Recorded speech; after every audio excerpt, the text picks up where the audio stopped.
ہم نے رب کے حکموں کو توڑا، ہم نے پرواہ ہی نہیں کی۔ ہم سمجھے دنیا میں آئے ہیں تو ہماری دنیا ہے، آوارہ ہوں، خواہشات نفس کے مطابق زندگی گزاریں، آنکھیں بے حیائی میں لگی رہیں، سوچیں آوارگی میں لگی رہیں، کان نغمے سنتے رہے، زبان جھوٹ بکتی رہی، ظلم و جبر کا بازار گرم رکھا، عصمت عزت پامال کرتا رہا، لوگوں کا مال لوٹتا رہا، حق غصب کرتا رہا، کلیجی اور دل چیرتا رہا، لوگوں کو زخمی کرتا رہا، لوگوں کے جذبات سے کھیلتا رہا، پرواہ نہیں کی کہ یہ دنیا ہے، امتحان گاہ ہے، چند دنوں کے لیے آئے ہیں، اللہ کے حضور پیش ہونا ہے، عملوں کا حساب ہونا ہے۔ اب جب وہ دیکھیں گے کہ ہمارے ساتھ کیا ہونے والا ہے تو ان کے چہرے پہلے بگڑ جائیں گے۔ کیوں؟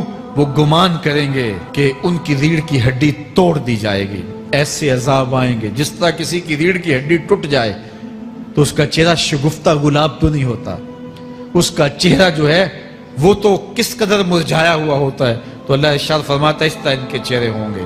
ابھی عذاب آیا نہیں ہے لیکن چہرے پہلے اترے ہوئے ہوں گے، اور جب عذاب کی بھٹی میں ڈالے جائیں گے، اللہ اکبر، اور وہ سخت عذاب، حضور نے جبریل امین سے پوچھا مجھے جہنم کے عذابوں کا ذکر سناؤ۔ عرض کی حضور سب سے ہلکے عذاب کی کہانی سناتا ہوں، اور وہ یہ کہ جہنمی کے پاؤں میں آگ کا جوتا رکھا جائے گا، باقی پورا بدن اس کا سلامت ہوگا۔ یہ سب سے ہلکے عذاب کی کیفیت ہے۔ اب پاؤں میں آگ کا جوتا ہوگا، حدت، گرمی، شدت اتنی ہوگی کہ دماغ پگھل کے ناک اور کانوں کے راستے سے باہر آ جائے گا۔ پاؤں میں رکھے ہوئے جوتے کی گرمی دماغ کو ایسے چڑھے گی کہ وہ پگھل جائے گا اور ناک اور کانوں کے راستے سے باہر آ جائے گا۔ تو اللہ کے عذاب کے خوف سے چہرے بگڑ جائیں گے، حالت سلامت نہیں رہے گی۔ یہ بات ذہن میں رکھیں کہ اللہ جس کو جہنم میں ڈالے گا اس کو اس صورت میں نہیں ڈالے گا، یہ محمدی صورت ہے، یہ شکل اس کی چھین لی جائے گی اور اس کی شکل بڑی کر دی جائے گی۔ اس کا ایک ایک دانت احد پہاڑ جتنا ہوگا۔ احد پہاڑ کا پھیلاؤ 15 کلومیٹر پہ ہے، 15 کلومیٹر کا ایک دانت، اور 32 دانت کتنے ہوں گے تو منہ کتنا بڑا ہوگا۔ اس کو اتنا بڑا اس لیے کیا جائے گا تاکہ وہ عذاب کی تکلیف زیادہ سہے۔ 70 گز موٹی کھال ہوگی، اور کھال جل جائے گی تو اللہ قرآن میں فرماتا ہے ہم نئی کھال دے دیں گے تاکہ عذاب کی تکلیف اس کو گوارا کرنی پڑے۔ پھر چیخے گا، چلائے گا، ہائے مجھے پانی دو، پانی دو، پیاس کی شدت ہے۔ 70 سال تک تو اس کی کوئی آواز ہی نہیں سنے گا۔ 70 سال کے بعد داروغہ جہنم چیخ کر کہے گا کیا مانگتا ہے؟ وہ بولے گا مجھے پانی چاہیے۔ کہا جائے گا تو بے بھی ملتا ہے پانی۔ پھر داروغہ جہنم اسے پانی دے گا، کوکا کولا کی بوتل دے گا یا پیپسی تھما دے گا یا منرل واٹر کی بوتل دے گا؟ نہیں، قرآن بتاتا ہے اسے مائے حمیم دیا جائے گا، کھولتا ہوا پانی، اور وہ اتنا گرم ہوگا جب پینے کے لیے چہرے کے قریب کرے گا اس سے اٹھتی ہوئی بھاپ کی وجہ سے چہرے کی کھال ادھڑ کے اس کے اندر گر پڑے گی، لیکن اس کے باوجود اس کو پینا پڑے گا۔ اللہ فرماتا ہے یہ دنیا ہی سب کچھ نہیں ہے، سمجھ لیا یہی سب کچھ ہے، آخرت کو بھول گئے، صبح اٹھے کام پہ چلے گئے، شام آئے آوارگی میں چلے گئے، صدائیں آتی رہی حی علی الصلاح حی علی الفلاح، کوئی پرواہ نہیں کی، نہ پیشانیوں نے سجدے کیے، نہ سوچوں میں پاکیزگی آئی، زندگی یوں گزار کے چلے گئے۔ ایسے نہیں، کہا ایک وہ ہوں گے جن کے چہرے شگفتہ گلاب ہوں گے، ایک وہ ہوں گے جن کے چہرے بگڑے ہوئے ہوں گے۔ اللہ اکبر، کلا اذا بلغت التراقی، یہ تو قیامت کا منظر ہے نا، قیامت سے قبل بھی ایک منظر ہے، اللہ اس منظر کو بھی بیان کر رہا ہے، کلا اذا بلغت التراقی، ہاں جب جان گلے کو پہنچ جائے گی۔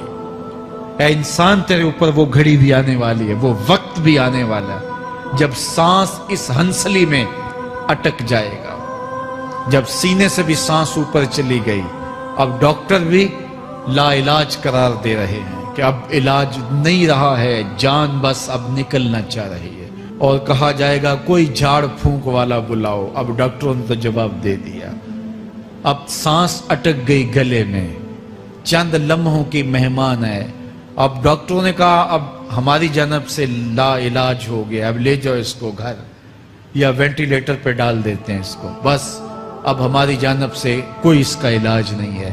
اب گھر والے روتے ہیں، کہتے ہیں کوئی جھاڑ پھونک والا لاؤ، کوئی دم والا لاؤ، شاید وہ کوئی دم کرے تو اس کی جان میں جان آ جائے۔ ڈاکٹروں نے تو لا علاج قرار دے دیا۔ وَظَنَّ عَنَّهُ الْفِرَاقِ، اللہ فرماتا ہے یہ تو جھاڑ پھونک والے کو ڈھونڈ رہے ہیں، لیکن جس کی سانس یہاں اٹکی ہے وہ سمجھ گیا ہے اب موت آ گئی ہے، اس کو یقین ہو گیا ہے کہ اب موت کے لمحے آ گئے ہیں، اب میں بچ نہیں پاؤں گا۔ اب آنکھیں تاڑے لگی ہوئی ہیں۔ وَالْتَفَّتِ السَّاقُ بِالسَّاقِ، پنڈلی پہ پنڈلی چڑھ رہی ہے۔ جب موت آ جاتی ہے تو پھر پنڈلی سے پنڈلی لپٹ جاتی ہے، اس کو پھر جدا کرتے ہیں اور جدا کر کے دونوں انگوٹھے باندھ دیتے ہیں تاکہ پنڈلی کے اوپر پنڈلی نہ چڑھے۔ اللہ وہ منظر بیان کرتا ہے، صاحب یہ وقت آنے والا ہے جب دونوں انگوٹھے باندھ دیے جائیں گے، جب ناک میں روئی ٹھونس دی جائے گی، جب چٹے لباس میں کفن دیا جائے گا، جب غسال کے سامنے بے بس پڑے ہوں گے، وہ چاہے یہ بازو اٹھائے چاہے یہ بازو اٹھائے، گرم پانی ڈالے یا سرد پانی ڈالے، جب بس پڑے ہوئے ہوں گے جو ہے وہ غسل دینے والوں کے، اور ناک میں روئی ہوگی اور دونوں انگوٹھے آپس میں بندے ہوں گے۔ یہ محل، یہ ماڑی، یہ کوٹھیاں، یہ بنگلے جس کو سویر شام لگ کے حلال حرام کی تمیز کیے بغیر بنایا تھا، غوث اعظم رضی اللہ تعالیٰ عنہ بولے مکان بنا رہا ہے، بسیں گے اور حساب تو جا کے دے گا، اور یہ تو ایک رات بھی تجھے اس گھر کے اندر نہیں رکھیں گے کہ چلو ایک رات مہمان رکھ لیں۔ کہتے ہیں نہیں نہیں، مہمانوں نے بھی جانا ہے تو جلدی کرو، اس کو سپرد کراؤ، وہ تو تیرا لباس بھی پھاڑ کے اتاریں گے، خود غسل دینے کے لیے تیار بھی نہیں ہے، تجھ سے خوف آنے لگا ہے۔ جاندی واری ڈرونا بنے ہوتے، ہاتھ نہ لاندے ڈر دے، جنہ لئی تو پاپ کمائے اج کتھے نہیں تیرے کر دے۔ آج تو وہ تیرے ساتھ تجھے غسل دینے کے لیے آمادہ نہیں ہے۔ وَالْتَفَّتِ السَّاقُ بِالسَّاقِ، جب پنڈلی پہ پنڈلی چڑھنے لگ جائے گی، إِلَىٰ رَبِّكَ يَوْمَئِذٍ الْمَسَاقُ، اس دن تیرے رب کی طرف ہی لوٹ کے جانا ہے۔ فَلَا صَدَّقَ وَلَا صَلَّىٰ، اس نے نہ تو سچ مانا اور نہ نماز پڑھی، وَلَٰكِنْ كَذَّبَ وَتَوَلَّىٰ، ہاں جھٹلایا اور منہ پھیر کے چل پڑا۔ ثُمَّ ذَهَبَ إِلَىٰ أَهْلِهِ يَتَمَطَّىٰ، پھر اپنے گھر کو اکڑتا ہوا چلا۔ اولا لک فاولا ثم اولا لک فاولا، تیری خرابی آ پہنچی، ہاں تیری خرابی آ پہنچی۔ ایحسب الانسان ان یترک سدی، انسان دنیا میں یہ گمان کرتا ہے اس کو سدا چھوڑ دیا جائے گا۔ سدا عربی میں ایسے اونٹ کو کہتے ہیں جس کی مہار کسی کے ہاتھ میں نہ ہو، شترے بے مہار، جہاں مرضی جس گھاٹ سے چاہے پانی پیے، جہاں سے مرضی چارہ لے، تو شترے بے مہار کو کہتے ہیں سدا۔ تو یہ انسان بھی گمان کرتا ہے کہ میں بھی سدا ہوں، مجھے کوئی کیوں پوچھے، میرے جذبات پہ کوئی کیوں قدغن لگائے، مجھے کیوں روکے کوئی۔ بالخصوص جوانی کے ایام کے اندر جوان کو بڑا ہوتا ہے کہ کوئی مجھے کیوں، وہ تو ماں باپ کے کہنے میں بھی نہیں آنا چاہتا، وہ کہتا ہے کیوں مجھے روکتے ہیں، میری جوانی ہے، میرے جذبات ہیں، مجھے آزادی سے جینے دو، کیوں میرے راستے میں رکاوٹ بنتے ہو، میں سدا ہوں۔ اللہ فرماتا ہے نہیں، ایک اونٹ تو سدا ہو سکتا ہے، جس کو میں نے اشرف المخلوقات بنایا ہے اس کو تو سدا نہیں چھوڑوں گا، اس کو تو پابند بناؤں گا حکام کا۔ اب وہ کہتا ہے کہ نہیں نہیں، یہ کیسے دوبارہ اٹھائے جائیں گے؟ اب دوبارہ وہی بات پھر آ گئی، الم یک نطفۃ من منی یمنی، اللہ فرماتا ہے ایک بوند تھی نا، پانی کا ایک قطرہ تھا جو رحم مادر میں رکھا گیا، ثم کان علقہ، پھر وہ پانی کا قطرہ لوتھڑا بنا، فخلق فسوی، پھر اللہ نے اسے پیدا فرمایا اور پھر ٹھیک ہموار کیا، فجعل منہ الزوجین الذکر والانثی، پھر اس سے وہ جوڑ بنائے، کوئی مرد بنایا کوئی عورت بنائی۔ کہا اب غور کر، اب تیری آنکھیں دیکھتی ہیں، بجلیاں چمکتی ہیں، تیری زبان کا طوطی بولتا ہے، لوگ اشش کرتے ہیں تیری گفتگو پہ، تیری گفتار پہ صدقے جاتے ہیں، تیرے لہجے کے جمال کو دیکھتے ہیں، تیرے سینے کا زور، تیرے پنجوں کی طاقت، تیری دماغ کی تیزیاں اور تیری سوچوں کے اجالے، تیری زوردار ٹانگیں، تیرے کڑیل بازو اور تیری چوڑی چھاتی اور تیرے گلاب کی پتیوں جیسے ہونٹ، اے انسان یہ سب کچھ کہاں تراشا گیا؟ ماں کے رحم میں، اس تاریکی میں جو 3 پردوں میں تھی، تیرا سر تیرے گھٹنوں میں تھا، اور تیرے رب نے وہاں تیرے اندر نسوانیت یا رجولیت کی صلاحیتیں پیدا کی، تیری آنکھوں میں چمک پیدا کی، تیرے کانوں میں نغمے بکھیرے، تیری زبان کے پٹھوں پہ قوت ذائقہ رکھی، تجھے بولنے کی صلاحیت دی، تیرے پنجوں میں زور رکھا۔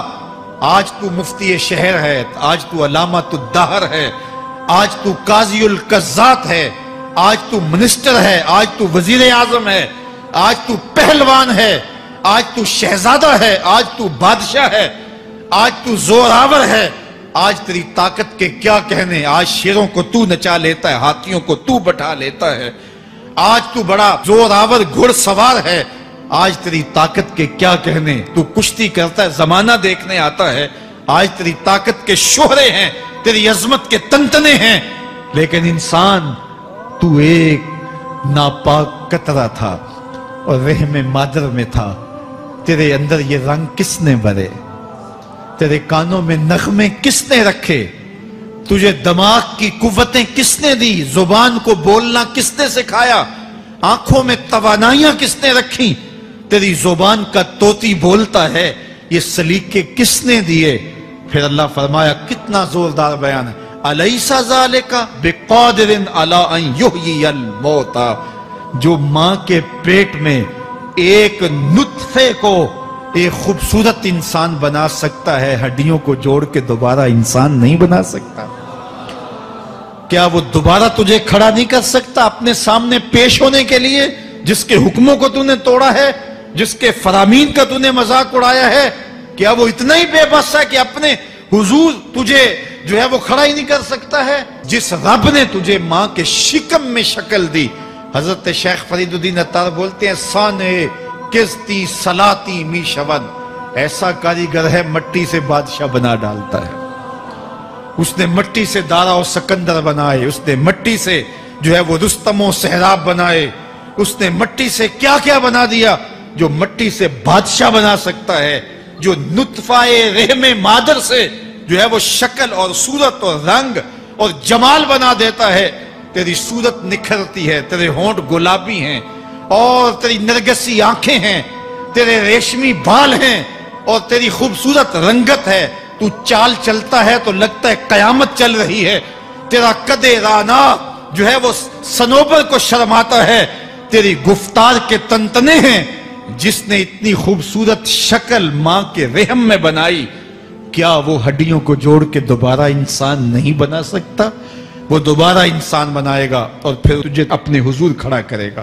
اور ایک حدیث میں آتا ہے، اللہ بندے کو اپنے حضور کھڑا کرنے کے بعد اپنے سامنے سے ہٹنے نہیں دے گا جب تک 5 سوال نہیں پوچھ لے گا۔ ان عمرہ ہی فیما افنا ہو، اس کی عمر کے بارے میں پوچھے گا، کہاں ضائع کی؟ میں نے تجھے زندگی دی، 60 سال 70 سال 40 سال 50 سال، اس زندگی کو کہاں گزار کے آیا ہے؟ ان شباب ہی فیما ابلا ہو، اس کی جوانی کے بارے میں پوچھا جائے گا، جوانی کہاں گزار کے آیا ہے؟ مجنو تو نہیں بنا رہا، خواہشات کا اسیر تو نہیں ہو گیا، دیوانوں کی طرح زندگی تو نہیں گزار کے آ گیا؟ تیری جوانی کسی چوک میں تو نہیں گزری، تیری جوانی آوارگی میں تو نہیں گزری، ساری رات سوشل میڈیا کے اوپر گندگی اور غلاظتیں تو نہیں دیکھتا رہا؟ تیری زندگی گزری کہاں ہے؟ تیری جوانی گزری کہاں ہے؟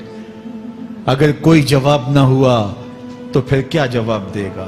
اور وہ کتنا خوش نصیب ہوگا جو کہے گا، مالک میری جوانی سجدوں میں گزری، میری جوانی قیام میں گزری، میری جوانی رکوع میں گزری۔ میرے حضور فرماتے ہیں، سبعۃ یظلھم اللہ فی ظلہ یوم لا ظل الا ظلہ، 7 اشخاص ایسے ہیں قیامت کے دن جب کوئی سایہ نہیں ہوگا، اللہ ان 7 کو اپنے عرش کا سایہ دے گا۔ ان میں سے دوسرا شخص میرے حضور نے بیان فرمایا، وَشَابٌ نَشَأَ فِي عِبَادَةِ اللَّهِ، وہ جوان جس کی جوانی اللہ کی عبادت میں گزری۔ جوانوں، اپنی زندگی کو مالک کی دہلیز پہ لے آؤ۔ جوانی وہی ہے جو مالک کی چوکھٹ پہ گزرے۔ اپنے دل کا تعلق جوڑو، عشق کرنا ہے تو پھر آمنہ کے لال سے کرو، محبت کا رشتہ ان سے جوڑو، تعلق کا ربط ان سے قائم کرو، جوانی کو دین کی راہ پہ ڈالو۔ اللہ اکبر۔ سنو میرے حضور کا فرمان، انا حبیب اللہ، میں اللہ کا حبیب ہوں۔ پھر فرمایا الشاب التائب حبیب اللہ، جو جوان جوانی میں توبہ کرے وہ بھی اللہ کا حبیب ہے۔ آؤ اللہ کے حبیب بن جاؤ، اللہ کے حبیب بن جاؤ، اللہ کے حبیب بن جاؤ، اللہ کے محبوب بن جاؤ۔ لیلۃ القدر کی گھڑیاں ہیں، رات کا پچھلا پہر ہے، اللہ کے حضور یہ عہد کر کے اٹھو، مالک جو زندگی گزر گئی، آئندہ جوانی کا ایک ایک لمحہ تیرے لیے گزرے گا، جیوں گا تو تیرے لیے، مروں گا تو تیرے لیے۔ میری ایک ایک سانس تیرے نام وقف ہوئی، میری زندگی کی ایک ایک ساتھ تیرے نام وقف ہوئی، میں اپنا سب کچھ تیرے لیے پیش کرتا ہوں۔ میری زندگی کا مالک بھی تو ہے، میری موت و حیات کا خالق اور مالک بھی تو ہے، یہ زندگی تو نے دی، تیری امانت ہے، تیرے حضور ہی پیش کرتا ہوں۔ اور لیلۃ القدر کی گھڑیوں میں اس عزم کے ساتھ گھروں کو لوٹو کہ اللہ میری زندگی کا ایک ایک لمحہ تیرے نام ہوا، آنے والے موسم تیرے نام ہوئے، میری جوانی تیرے نام ہوئی، میرے آنسو تیرے نام ہوئے، میری پیشانی تیرے نام ہوئی، میرے دل کی دھڑکن تیرے نام ہوئی، میری صلاحیتیں تیرے نام ہوئی، میری زبان بولے گی تو تیری تسبیح بولے گی، تیرے ذکر کے ترانے پڑے گی، میرے کان سنیں گے تو قرآن کے نغمے سنیں گے، میری آنکھیں دیکھیں گی تو مالک تیری قدرت کی نشانیاں دیکھیں گی، تیرے رسول کا روضہ دیکھیں گی، تیرا کعبہ دیکھیں گی۔ مالک میری زبان سچائی کے نور سے مالا مال ہوگی اور میں ساری زندگی تیرے نام کرتا ہوں۔ اور جب آپ اپنی ساری زندگی اللہ کے نام کر دیں گے تو پھر وہ پوری کائنات تمہارے نام کر دے گا۔ کی محمد سے وفا تو نے تو ہم تیرے ہیں، یہ جہاں چیز ہے کیا لوح و قلم تیرے ہیں۔ اللہ آپ سب کو اپنی پناہ میں، امان میں اور حفاظتوں کے حصار میں رکھے۔